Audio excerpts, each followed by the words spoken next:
হরে কৃষ্ণ। অপরা একাদশী ব্রত 2025 সালে কবে পালন করতে হবে? 22শে মে বৃহস্পতিবার নাকি 23শে মে শুক্রবার? এবং এই একাদশী ব্রতের দিনে কি কি খাবার খাওয়া যাবে, কি কি খাওয়া উচিত নয়? শাস্ত্রে এই অপরা একাদশী ব্রতের বিশেষ মাহাত্ম্য কথা বর্ণনা করা হয়েছে। আজকের এই পর্বে আমরা সেই প্রসঙ্গে জানার চেষ্টা করব। পাশাপাশি আমরা একাদশী ব্রত পালন করি, পালন করার সময় যে মন্ত্র রয়েছে সেই মন্ত্র জানি না। তো আমাদের সকলেরই আজকের এই গুরুত্বপূর্ণ তথ্যগুলো জানা প্রয়োজন। সকলকে স্বাগতম জানাচ্ছি আমাদের এই ধর্মীয় তথ্যমূলক চ্যানেলে। আমরা চেষ্টা করি এরকমই সনাতন ধর্মের ধর্মীয় তথ্যগুলোকে আপনাদের সাথে উপস্থাপন করতে, শেয়ার করতে। তাই আসুন আগামী কিছুক্ষণ সময় একসঙ্গে ধৈর্য ধরে আজকের এই গুরুত্বপূর্ণ তথ্যগুলো জেনে নেই। আশা করছি আজকের এই তথ্যগুলো আপনাকে অবশ্যই সমৃদ্ধ করবে। ভালো লেগে থাকলে অবশ্যই একটা লাইক করে কমেন্টে জয় শ্রীকৃষ্ণ ভগবানের জয় একবার হলেও লিখে যাবার অনুরোধ জানাচ্ছি। দেখেন, এই একাদশী ব্রত ভগবান শ্রীকৃষ্ণের অত্যন্ত প্রিয় দিন। অনেক প্রকার ব্রত রয়েছে আমাদের সনাতন ধর্মে, যেমন কার্তিক মাসে দামোদর ব্রত, কাত্যায়নী ব্রত, বৃহস্পতিবারে লক্ষ্মী ব্রত রয়েছে। এরকম করে যত প্রকার ব্রত রয়েছে সব থেকে শ্রেষ্ঠ ব্রত হচ্ছে একাদশী ব্রত। ভগবান বিষ্ণুর সব থেকে প্রিয় দিন হচ্ছে এই একাদশীর দিন। যেমন বৃহস্পতিবার মা লক্ষ্মীর দিন, শনিবার শনি দেবতার দিন, ঠিক তেমনি একাদশীর দিনটি যে বারই হোক না কেন, এটি হচ্ছে ভগবান শ্রী বিষ্ণুর অত্যন্ত প্রিয় দিন। এজন্য এই একাদশীকে হরিবাসর বলা হয়। যদি কোনো ভক্ত একান্ত ভক্তির সহিত একাদশী ব্রতের দিনে উপবাস করে ভগবান শ্রী বিষ্ণুর পুজো করতে পারে, তার ফলে তার জীবনী থেকে সমস্ত অশুভ কেটে যায় এবং সৌভাগ্যের উদয় হয়ে থাকে। বিশেষ করে বছরে 24টি একাদশী ব্রতের মধ্যে একটা শ্রেষ্ঠ ব্রত হচ্ছে এই অপরা একাদশী ব্রত। কেন এই ব্রতটি শ্রেষ্ঠ? এই ব্রত পালন করলে কি ফল লাভ হয়ে থাকে? বলা হয়েছে যে যারা এই ব্রতটি পালন করবে, হাতি ঘোড়া ধনরত্ন দান করলে দানে দ্রব্যেন শুদ্ধতি। এই যে হরিশ্চন্দ্র রাজা জগতে এতটা প্রসিদ্ধ হয়ে রয়েছেন কি কারণে? তিনি নিজের রাজ্যকে পর্যন্ত দান করে দিয়েছেন। গুরুদেব বলেছিল দীক্ষা দেওয়ার পরে যে হরিশ্চন্দ্র, তোমার এই রাজ্যকে আমি দান হিসেবে চাই। হরিশ্চন্দ্র রাজা দ্বিতীয়বার ভাবেননি, তার রাজ্যকে দান করে দিয়েছিলেন গুরুদেবের চরণে। এবং এই দানের ফলে তিনি কি কাজ করবেন, কি করে জীবিকা নির্বাহ করবেন, ডোমের কাজ নিয়েছিলেন। তার ফলে তার স্ত্রীকে বিক্রি করে দিলেন, সন্তানকে বিক্রি করে দিলেন, সন্তান মারা গেল। যে শ্মশানে সেই হরিশ্চন্দ্র ডোমের কাজ করাতো, সেই শ্মশানেই তার সন্তান পোড়াতে এসেছিল কিন্তু। এবং ওই সময়ে চিনতে পেরেছিল তার সন্তানকে। দৈবক্রমে তার দানের পুণ্য বলে সন্তান পর্যন্ত জীবিত হয়েছিল।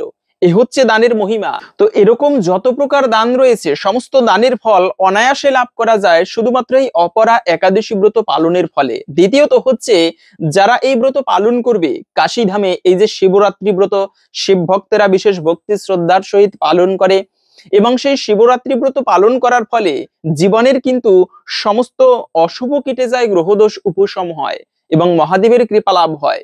এরকম করে শিবরাত্রি ব্রত সকলের পালন করা উচিত। সেই ব্রত কাশীধামে বসে ব্রত পালন করলে যে পুণ্যফল প্রাপ্ত করা যায় তার থেকে অধিক পুণ্যফল শুধুমাত্র এই অপরা একাদশী ব্রত পালনের ফলে লাভ হয়ে থাকে। এবং এই দিনে আপনি যদি ব্রত করে কোনো ব্যক্তি এই অপরা একাদশী ব্রতের দিনে বিষ্ণু পুজো করতে পারে, তবে সেক্ষেত্রে বিষ্ণু ধর্মোত্তর গ্রন্থে বলা হয়েছে সে ব্যক্তি সর্বপাপ হইতে মুক্ত হয়ে অন্তিমে বিষ্ণুলোকে তার গতি হবে। এতটা গুরুত্বপূর্ণ এই অপরা একাদশী ব্রতকে বলা হয়েছে। তো আমরা যদি অনেকে জানি কিভাবে ব্রত করতে হয়, কিন্তু তারপরেও জেনে নিচ্ছি একাদশী ব্রত পালনের নিয়ম। ব্রতের আগের দিনে অবশ্যই আমাদের সংযম পালন করতে হবে। আমরা একাদশী ব্রত পালন করি কিন্তু সংযম অনেকে পালন করি না। মানে হচ্ছে একাদশী ব্রতের আগের দিনে নিরামিষ খাবার গ্রহণ করতে হয়। শুধুমাত্র খাবারের ক্ষেত্রে নয়, আমরা অনেকে আছে সাত্বিক খাবার গ্রহণ করি কিন্তু খারাপ ভাষা, চিৎকার চেঁচামেচি, ঝই ঝামেলা করি। কিন্তু আগের দিনটি সাত্বিক ভাবে কাটানো উচিত। মিথ্যা কথা বলা উচিত নয়, অপসঙ্গ করা উচিত নয়। এভাবে করে ব্রতের আগের দিনে রাত্র 11টার আগে খাবার খেয়ে দাঁত ব্রাশ করে নেবেন। কেননা অতিরিক্ত রাত্রে খাবার খাওয়াকে তামসিক ভোজন বলা হয়েছে। তো বেশি রাত্র করে খাবার খেতে নেই, এতে স্বাস্থ্যের জন্য ক্ষতিকর। তাড়াতাড়ি খাবার খেয়ে ওই সময় দন্ত ধাবন করতে হয়। কেননা যদি ব্রতের দিনে খাবার আগের দিনের খাবার পেটে যায়, এতেও কিন্তু ব্রতি দোষ লাগে। দ্বিতীয়ত হচ্ছে, অনেকের আছে দাঁত ব্রাশ করতে গেলে দাঁতের গোড়া থেকে রক্তক্ষরণ হয়। আর যে কোনো ব্রত পালন করার পরে দাঁতের গোড়া থেকে যদি রক্তক্ষরণ হয় তাহলে কিন্তু সেই ব্রতে দোষ লাগে। তো এভাবে করে একাদশী ব্রতের আগের দিনটি পালন করে একাদশীর দিনটি হচ্ছে মুখ্যত বিষয়। এই একাদশী ব্রতের দিনটি কেবলমাত্র একটুকু না খেয়ে থাকা নয়। হ্যাঁ, না খেয়ে থাকলে পুণ্য হবে অবশ্যই, কিন্তু একাদশীর উপবাস কেন বলা হয়?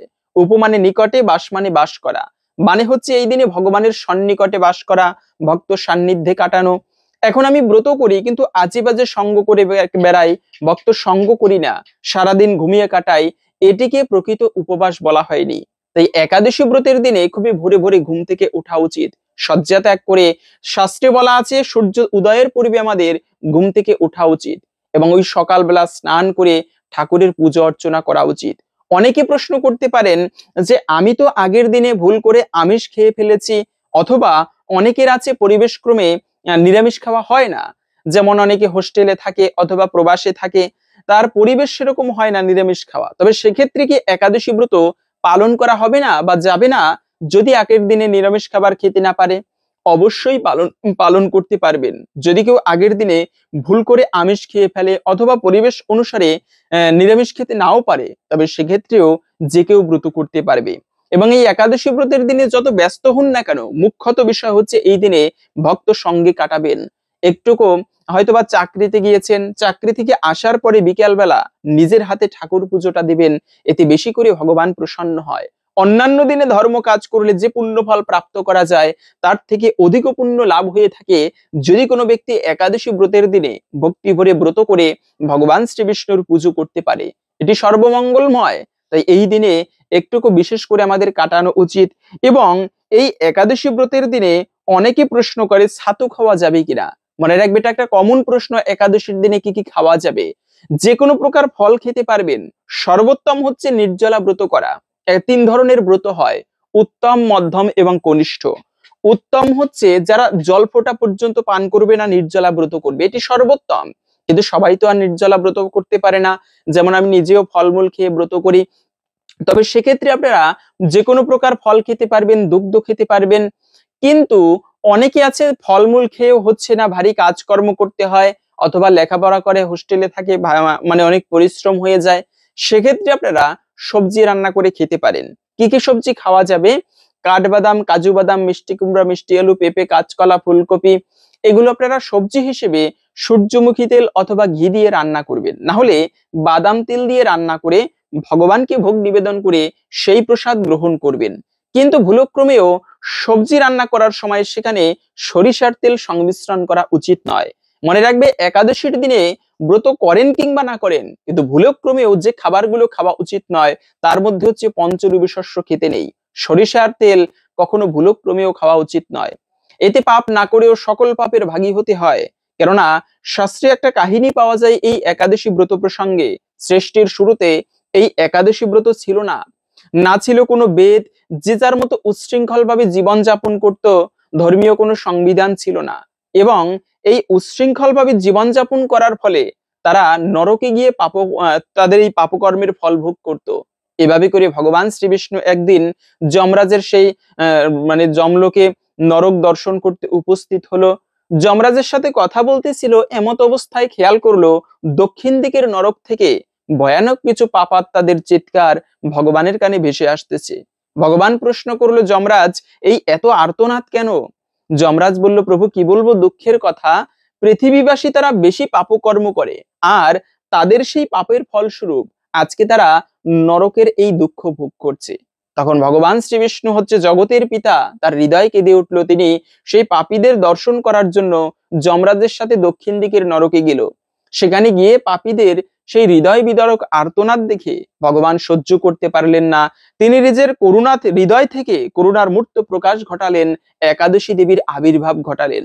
এই একাদশী দেবী সুন্দরী, পরমা সুন্দরী এক স্ত্রী, তার পুণ্যের তেজ, সেই তেজে সেখানে সমস্ত পাপীদের পাপ ভস্মীভূত হয়ে গেল। তারা তৎক্ষণাৎ স্বর্গে গমন করলো পাপ থেকে মুক্ত হয়ে। ভগবান বিষ্ণু তখন ঘোষণা করলো, এ হচ্ছে একাদশী দেবী, যে ব্যক্তি এই একাদশীর দিনে একান্ত ভক্তি শ্রদ্ধার সহিত ব্রত করে আমার পুজো করবে, সে ব্যক্তি সর্বপাপ হইতে মুক্ত হয়ে অন্তিমে বৈকুণ্ঠ লোকে গমন করবে। তো এরপর থেকে মূলত জগতে একাদশীর প্রচার শুরু হলো। সবাই মহাপাপীও একাদশী ব্রত পালন করলে সে সর্বপাপ হইতে মুক্ত হয়ে বৈকুণ্ঠে গমন করে, কেউ আর নরকে যাচ্ছে না। এদিকে ভগবান পাপপুরুষ সৃষ্টি করেছেন, যে ব্যক্তি অধর্ম করে তার উপরে যেমন কলি আশ্রয় করে, ঠিক তেমনি পাপীদের কাছে সেই পাপপুরুষ আশ্রয় গ্রহণ করে তাদের শাস্তি দেয়। তো পাপপুরুষও একাদশীর দিনে কোথাও আশ্রয় পাচ্ছে না, স্বর্গমর্ত পাতাল ত্রিভুবনেই একাদশীর পুণ্যের তেজে কোথাও মানে বাঁচতে পারছে না। শেষ পর্যন্ত উপায় না পেয়ে ত্রাহি ত্রাহি করতে করতে বৈকুণ্ঠে ভগবানের কাছে উপস্থিত। প্রভু আমাকে রক্ষা করো, কেন কি হয়েছে? তুমি যেই একাদশী ব্রতের সৃষ্টি করেছো, সেই একাদশী দেবীর পুণ্য প্রভাবে আমি এই দিনে কোথাও বাঁচতে পারছি না। এই পুণ্যের তেজ, কেননা যেখানে পুণ্য রয়েছে সেখানে পাপ অবস্থান করতে পারে না। তাই প্রভু আমাকে একটা নির্ভয় স্থান দান করুন। সৃষ্টিকে রক্ষা করতে হলে জন্ম যেমন প্রয়োজন, মৃত্যুও তেমনি প্রয়োজন।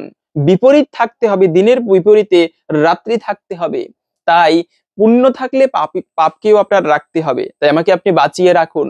তখন ভগবান বলল, এই ব্যাপার, তাহলে একটা কাজ করবে, আজকে থেকে তুমি একাদশীর দিনে পঞ্চরবি শস্যের মধ্যে আশ্রয় গ্রহণ করবে, এবং যে ব্যক্তি একাদশীর দিনে পঞ্চরবি শস্য ভক্ষণ করবে সে ব্যক্তি পাপ না করেও সকল পাপের ভাগী হতে হবে। তাই তো স্কন্দ পুরাণের কথা, মাতৃহা পিতৃহা চৈব ভাতৃহা গুরুহা তথা একাদশান্ত ইয়ো ভূয়ক্তে বিষ্ণুলোকচ্যুত ভবেৎ।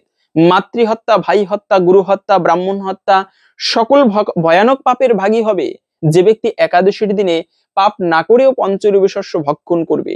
যেমন ধান থেকে যত প্রকার খাবার হয়, পিঠা, পুলি, পায়েস, খিচুড়ি, এই সমস্ত খাবার খেতে নেই।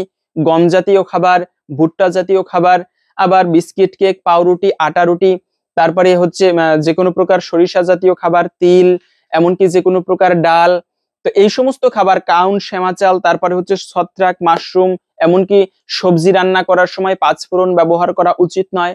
আবার আমরা সবজি রান্না করতে গিয়ে কিছু শাক খেয়ে থাকি, কিন্তু মনে রাখবে একাদশীর দিনে শাক খাওয়া উচিত নয়। যে কোনো প্রকার শাক, পুঁই শাক, ঢেঁড়স, বটবটি, সিম, বাঁধাকপি, বেগুন, এগুলোও কিন্তু একাদশীর দিনে ভুলক্রমেও খাওয়া উচিত নয়, এতেও কিন্তু ব্রত ভঙ্গ হয়ে যায়। তো এই সমস্ত বিষয় অবশ্যই আমাদের খেয়াল রাখতে হবে। এবং অনেকে প্রশ্ন করে যে দীক্ষা না নিয়ে এই একাদশী ব্রত পালন করা যাবে কিনা। মনে রাখবে, দীক্ষা নিয়ে হোক কিংবা না নিয়ে, ধর্ম কাজ কখনো বিফলে যায় না। যদিও হরিভক্তি বিলাসে আছে অদীক্ষিতস্য বামরু কৃতম সর্বম নিরর্থকম, অদীক্ষিত ব্যক্তির সকল কাজ নিরর্থক। কিন্তু একাদশী ব্রত পালন না করলে মহাপাপের ভাগী হতে হবে, তবে কেন পালন করব না? দ্বিতীয়ত হচ্ছে ধর্ম কাজ। শ্রীমদ্ ভগবদ গীতায় ভগবান শ্রীকৃষ্ণ নিজে বলেছেন, স্বল্পমুপিয়স্য ধর্মস্য ত্রায়তে মহত ভয়াৎ। যদি কোনো ব্যক্তি স্বল্প মাত্র ধর্মের অনুষ্ঠান করে, সেই ধর্মের ফল কখনো বৃথা যায় না। তাই প্রত্যেকেই একাদশী ব্রত পালন করতে পারবে, সেটা দীক্ষা নিয়ে হোক কিংবা না নিয়ে, সকলে একাদশী ব্রত পালন করতে পারবেন। এবং এই একাদশীর দিনে আর একটা প্রশ্ন করেছেন, সেটা হচ্ছে একজন মা বলেছেন, একাদশীর দিনে পঞ্চরবি শস্য খেতে নেই ভালো, কিন্তু আমি নিজে একাদশী ব্রত পালন করেছি, আমার পরিবারের অন্যান্য সদস্যরা ব্রত পালন করেনি, আবার রান্না করে দিতে হচ্ছে আমাকে। সেক্ষেত্রে একাদশী ব্রত পালন করে যদি অন্য সবজি রান্না করে দিতে হয়, এতে কি এই একাদশী ব্রতের ফল লাভ করা যাবে কিনা? হ্যাঁ, অবশ্যই মনে রাখবে, প্রথমত হচ্ছে পরিবারের লোকজনের বোঝা উচিত। যদি কেউ ধর্ম কাজ করে তাকে উৎসাহ দেওয়া উচিত। আজকে বেচারি একাদশী করেছে, তাকে দিয়ে ধর্ম কাজ করাবো, সাধারণ কাজকর্ম তাকে দিয়ে ততটা করাবো না। এভাবে করে সবার মিলেমিশে চলতে হয়, ধর্ম কাজে সবাইকে উৎসাহ দিতে হয়। তারপরেও যদি পরিবারে রান্নার কেউ না থাকে, তবে সেক্ষেত্রে রান্না করে দিলে এটা আমি মনে করি দোষণীয় নয়, এতে অবশ্যই ব্রতের ফল লাভ করবে। কেননা পরিবারের সাথে তাল মিলিয়ে ধর্ম করা উচিত, এতেই হচ্ছে শান্তি, এবং এটা ভগবান অবশ্যই দেখবে। এতে আশা করি ব্রতের ফল অবশ্যই প্রাপ্ত করা যাবে।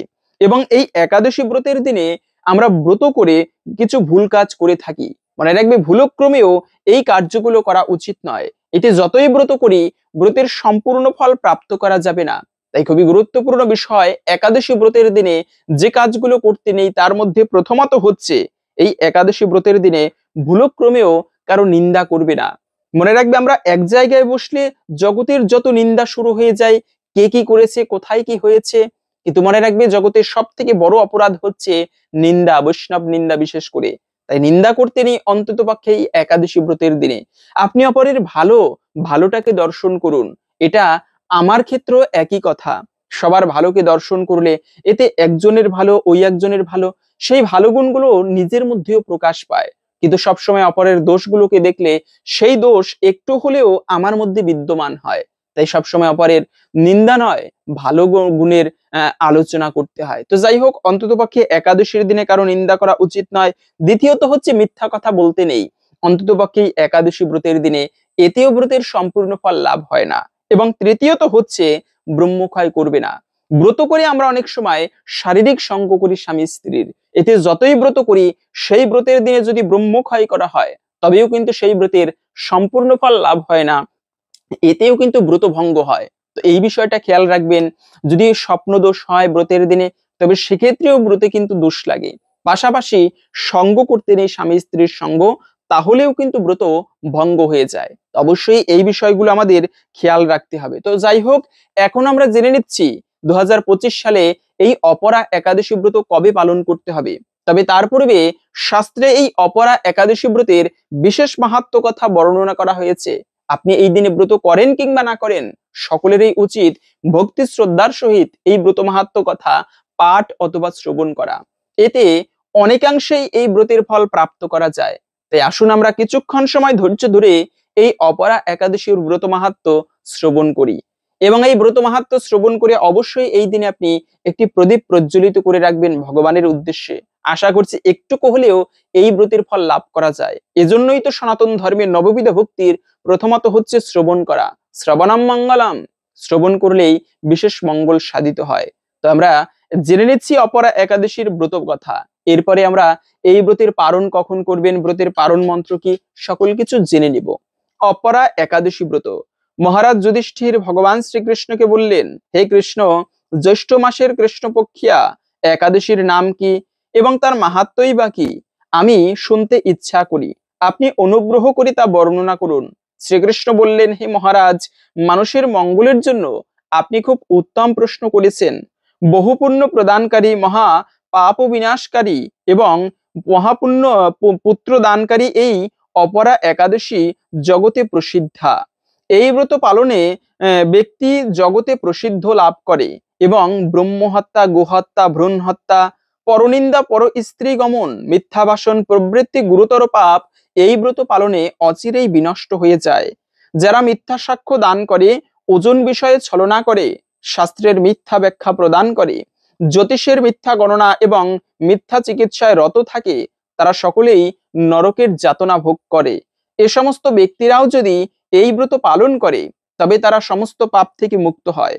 ক্ষত্রিয় যদি স্বধর্ম ত্যাগ করে যুদ্ধক্ষেত্র থেকে পালিয়ে যায় তবে সে ঘোরতর নরকগামী হয়, কিন্তু সেও এই ব্রত পালন করলে মুক্ত হয়ে স্বর্গগতি লাভ করে।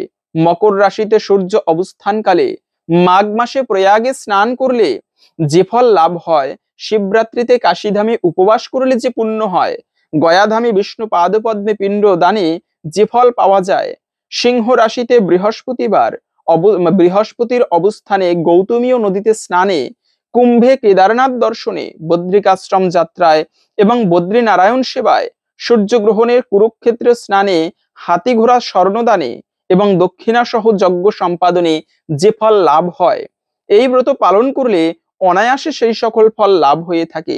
এই অপরা একাদশী ব্রত পাপরূপ বৃক্ষের কুঠার স্বরূপ, পাপরূপ কাষ্ঠের দাবাগ্নির মতো এবং পাপরূপ অন্ধকারের সূর্য সদৃশ এবং পাপহস্তের সিংহ স্বরূপ। এই ব্রত পালন না করে যে ব্যক্তি জীবন ধারণ করে, সে জলের বুদবুদের মতো, তাদের জন্ম মৃত্যুই কেবল সার হয়। অপরা একাদশীতে উপবাস করে যে ব্যক্তি ভগবান বিষ্ণুর পুজো করে, তিনি সর্বপাপ হইতে মুক্ত হয়ে অন্তিমে বিষ্ণুলোকে তার গতি হয়। এই ব্রত কথা পাঠ এবং শ্রবণ করলে সহস্র গোদানের ফল লাভ হয়। ব্রহ্মাণ্ড পুরাণে এই ব্রত মাহাত্ম্য বর্ণনা করা হয়েছে। এই ছিল মূলত অপরা একাদশী ব্রতের মাহাত্ম্য কথা। আশা করি বুঝতে পেরেছেন এই ব্রত পালন করলে আমরা কি ফল লাভ করতে পারি। সেজন্য আপনি নিজে এই একাদশী ব্রত পালন করুন এবং সকলের মাঝে ছড়িয়ে দিন, যেন আমরা সবাই অপরা একাদশী ব্রত পালন করতে উৎসাহী হই এই ব্রত প্রসঙ্গে জেনে। তো এই ব্রতের তিথি বা ব্রত কবে পালন করতে হবে? একাদশী ব্রত শুরু হবে অপরা একাদশী আগামী 22শে মে বৃহস্পতিবার রাত্র 8টা 35 মিনিট থেকে থাকবে মূলত পরের দিনে 23শে মে শুক্রবার সন্ধ্যা 6টা 24 মিনিট পর্যন্ত। এই সময়টুকুর মধ্যে এই পবিত্র অপরা একাদশী তিথি থাকবে। সেজন্য উদয়া তিথি মেনে আমাদের এই অপরা একাদশী ব্রত পালন করতে হবে 23শে মে শুক্রবার। স্মার্ত মতে, গোস্বামী মতে, নিম্বার্ক মতে, সকল মতেই একই দিনে এই ব্রত পালন করতে হবে। যদি কখনো ভিন্ন ভিন্ন মত হয় যে একদিন স্মার্ত মত পড়েছে, একদিন গোস্বামী মত পড়েছে, সেক্ষেত্রে কোন দিনে ব্রত করব? সেক্ষেত্রে আপনার গুরুদেব যেদিনে ব্রত করে সেই দিনে ব্রত করবেন, তা না হলে গোস্বামী মতে আপনি ব্রত করবেন, এটি সর্বোত্তম। তবে এই অপরা একাদশী ব্রত সকল মতেই একই দিনে পালন করতে হবে। এবং ব্রত যত ভালোভাবে পালন করি না কেন, যদি সঠিক সময়ের মধ্যে পালন করা না হয় তবে কিন্তু একাদশী ব্রতের সম্পূর্ণ ফল লাভ হয় না। তাই পালন একটা গুরুত্বপূর্ণ বিষয়। এই অপরা একাদশী ব্রতের পালন করতে হবে পরের দিনের সকাল 5টা 18 মিনিট থেকে 9টা 34 মিনিট পর্যন্ত। এই সময়টুকুর মধ্যে পঞ্চরবি শস্য প্রসাদ দিয়ে ভগবানের কাছে প্রার্থনা করে তারপরে পালন করতে হয়। এবং পালনের সময়ে মন্ত্র রয়েছে, সেই মন্ত্র উচ্চারণ করে তারপরে পালন করতে হয়। মন্ত্রটি হচ্ছে একাদশাম নিরাহার ব্রত নানিন কেশবা প্রসিদ্ধ সুমুখনাথ জ্ঞানদৃষ্টি প্রদব ভব।